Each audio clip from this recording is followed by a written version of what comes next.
Buenas tardes a todos. Si piensan venir como nómadas digitales a España el próximo año 2026, tienen que ver este vídeo hasta el final.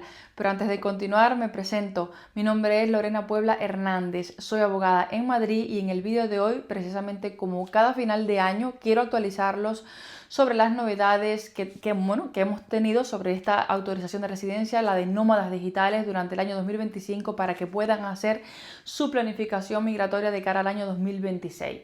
Por el número de solicitudes de este tipo que presentamos en Proyecto Justicia cada año, siempre estamos al tanto de cada novedad, cada cambio de criterio, por lo que hoy les traigo información muy valiosa que deben conocer.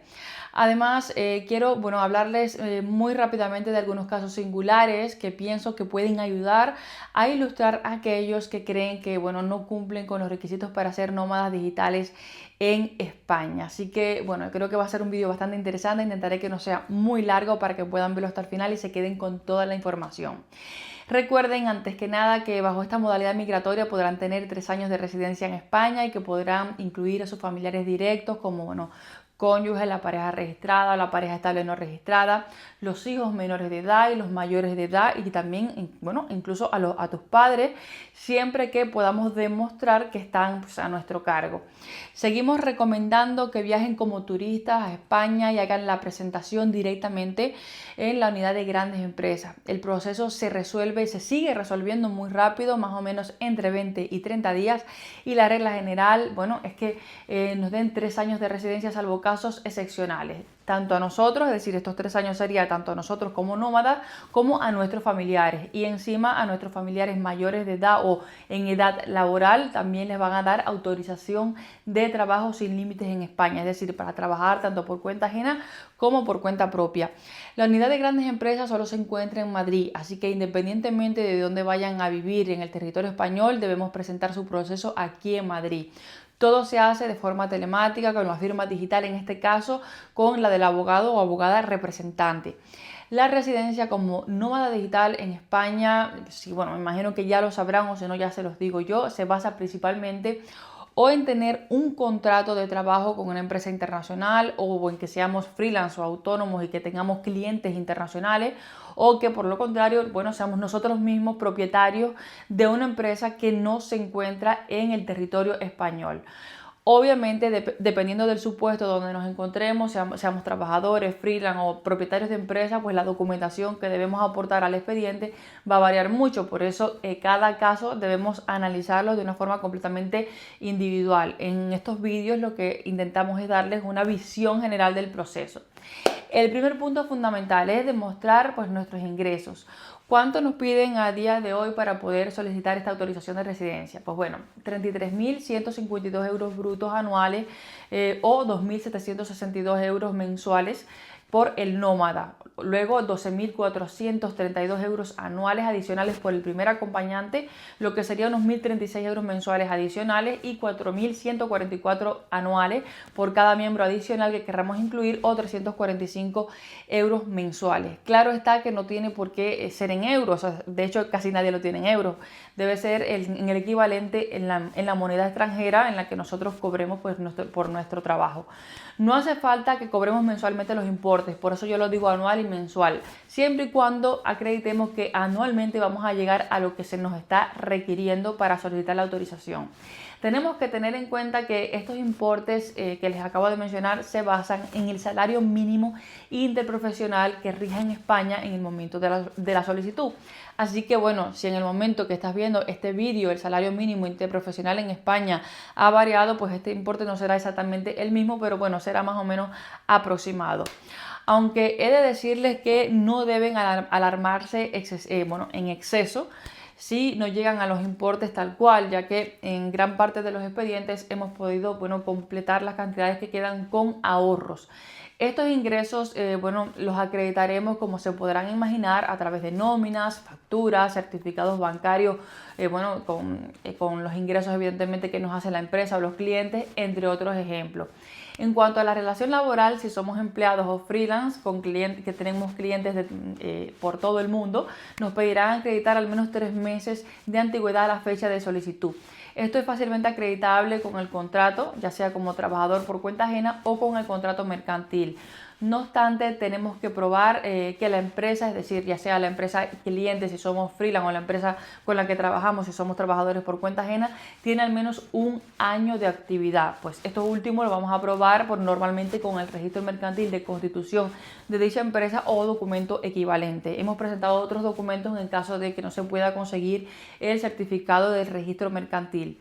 Y ojo que en el caso de que seamos propietarios de nuestra propia empresa, se pedirá la actividad real y continuada durante más de un año, es decir, como mínimo un año de esa empresa. Además, debemos acreditar la propiedad o el control efectivo de la misma, obviamente a través del certificado de constitución. Aportaremos adicionalmente la última declaración del impuesto de sociedades, las inversiones, por ejemplo, que hayamos hecho en medios productivos en esa empresa, el informe de histórico de empleados, si es que acaso hemos tenido empleados. No es obligatorio aportarlo todo, no se alarmen, por supuesto que no, pero bueno, lo que tengamos para demostrar que la actividad de la empresa es real, que es una actividad empresarial real y que no es una empresa que simplemente hayamos creado para solicitar la residencia como nómadas digitales. Si somos trabajadores, debemos aportar la carta de empresa donde se nos autoriza a teletrabajar desde España. Esta carta debe cumplir con unos requisitos específicos, de la actividad que se va a desarrollar, el sueldo. En Proyecto Justicia solemos redactarla nosotros, este tipo de documentos, para garantizar que se cumple con todo lo requerido por la unidad de grandes empresas y así no tener margen de error. Aparte, ya tenemos todos los modelos establecidos para este tipo de documentos. Por supuesto, también ajustaremos un currículum, pero es que además esta autorización nos pide que acreditemos tener un título relacionado un poco con nuestro trabajo, acreditar 3 años de experiencia. Y es en este sentido donde hemos visto últimamente la mayor parte de las novedades. Y es que si nuestro título pertenece a una profesión regulada en España, como por ejemplo puede ser abogado, debemos presentar un documento adicional donde renunciemos expresamente a ejercer esta profesión en el país. Bueno, por este tipo de documentos no se preocupen. En el caso de hacerlo en Proyecto de Justicia, ya todos estos documentos nosotros los tenemos redactados. Si no es el caso, pues solamente aportaremos, si no es el caso de que nuestra profesión sea regulada, solamente vamos a aportar el título apostillado. En caso de que solo contemos con experiencia laboral, debemos presentar, por ejemplo, un informe de vida laboral emitido por la autoridad competente del país de origen o certificados de empresa donde consten las fechas de inicio y de fin de los servicios prestados y las funciones que realizamos, además de los correspondientes contratos, por ejemplo, que hayamos tenido anteriormente. No obstante, en este sentido también tengo que decirles que no se alarmen en exceso, porque si no tenemos ninguno de estos documentos, nosotros, por ejemplo, hemos presentado casos donde hemos podido acreditar la experiencia laboral simplemente con los recibos de los pagos recibidos por los servicios de los nómadas, ya sean pues trabajadores por cuenta ajena o pues autónomos o freelance. Todo es cuestión de analizar caso por caso. Por supuesto, es posible que nuestra fuente de ingresos sea pues de diferentes vías, o sea, no todo el mundo tiene una sola fuente de ingresos. Por eso es importante, y una vez más lo recalco, presentar un informe económico redactado por nosotros o nuestros abogados donde dejemos detallados cada una de las fuentes de ingresos y los pagos que recibimos, por supuesto haciendo también la conversión oficial al euro en el momento de la solicitud. Les reitero que nosotros en Proyecto Justicia lo hacemos en todos los expedientes que presentemos, porque entre otras cosas así facilitamos bastante la labor del funcionario y garantizamos más tener un resultado exitoso. Otro dato es que recuerden que solo se legalizan o apostillan los documentos públicos como el registro de constitución de la empresa, los antecedentes penales, los certificados de matrimonio, los de nacimiento de nuestros hijos, entre otros. Los documentos privados no, que esta es una duda muy frecuente, o sea, no hay que legalizar o apostillar los certificados bancarios, ni los contratos que tengamos con empresas y clientes, etcétera. Tampoco será necesaria la legalización o apostilla de las declaraciones juradas que adicionalmente tenemos que aportar a estos expedientes, por ejemplo, la declaración jurada de que no tenemos antecedentes o el compromiso que tenemos que presentar de darnos de alta en la Seguridad Social española una vez se nos conceda la autorización de residencia. Esto solamente para el caso de los que son freelance autónomos o propietarios de su propia empresa. Por supuesto, lo que esté en otros idiomas, faltaría más, debe estar traducido al español, pero no solamente traducido, sino tiene que estar traducido por un traductor jurado. En el caso de venir como trabajador por cuenta ajena, es decir, trabajador que trabaja en ese régimen de cuenta ajena, y existir convenio de seguridad social entre España y el país, el documento acreditativo de acogimiento del convenio sí debe estar apostillado y se presentará conjuntamente con un seguro médico privado que no puede tener ni carencias ni copagos, es decir, un seguro que cubra lo mismo que la seguridad social española. Nosotros, dependiendo del país donde exista el convenio, pues les indicamos las pautas a seguir para complementar bien este documento de adhesión al convenio, las apostillas, etcétera. No obstante, les comento, adicionalmente a lo que les he dicho, un par de casos que sin corresponder 100% con lo que se pide normalmente para un nómada, pues han salido adelante perfectamente, ¿no?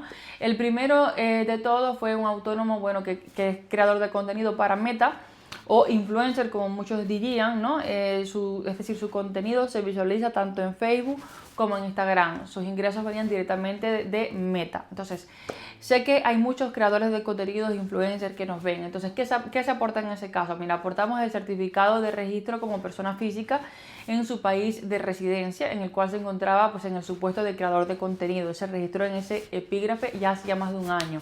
Se aportó la última declaración de impuestos como persona natural, los extractos bancarios con las facturas emitidas por Meta, además quincenales. Se aportó como medios productivos el contrato con un manager. Se aportó el permiso de teletrabajo, adecuándolo a su caso específico y detallando el tipo de contenido y la forma en que lo iba a desarrollar desde España. Su título universitario, en este caso de diseñador gráfico apostillado, y el compromiso de alta en seguridad social como autónomo una vez se considera el permiso de residencia. Entonces, para acreditar que la empresa pagadora, en este caso Meta, tenía más de un año de antigüedad, pues se aportó el certificado de constitución, se tradujo y se apostilló, ya que en este caso era un documento público. Muchas veces en muchos países el registro de constitución de las empresas es público y nos lo podemos descargar directamente. Y como pues también tuvimos el caso de una profesora autónoma de inglés que, sin tener un contrato directamente con ningún cliente ni con ninguna empresa, pudimos acreditar los pagos de sus alumnos, es decir, ya daba clase de inglés a muchos alumnos y acreditamos los pagos durante más de un año, además de que se encontraba de alta como persona física en su país de origen en el epígrafe de enseñanza, es decir, ya estaba de alta en ese régimen. Como estos hay muchos ejemplos que no los puedo nombrar todos porque sería interminable el vídeo, pero quiero que les sirva para que se den cuenta de que muchos más de los que se imaginan pueden aplicar a esta residencia tan beneficiosa. Recuerden que los que somos de países iberoamericanos, a los 2 años podemos solicitar la nacionalidad española. Y por último, antes de despedirme, me gustaría recordarles que con respecto a los familiares no es lo mismo incluir a nuestra pareja, ya sea registrada o no, e hijos menores de edad, que a nuestros padres o hijos mayores, ya que, en todos los casos tenemos que acreditar los vínculos, antecedentes penales de los mayores de edad, etcétera. Pero en el caso de hijos mayores y los padres se exigirá acreditar que están a nuestro cargo. Y esto no es tan sencillo, por ello, estos casos los analizamos individualmente.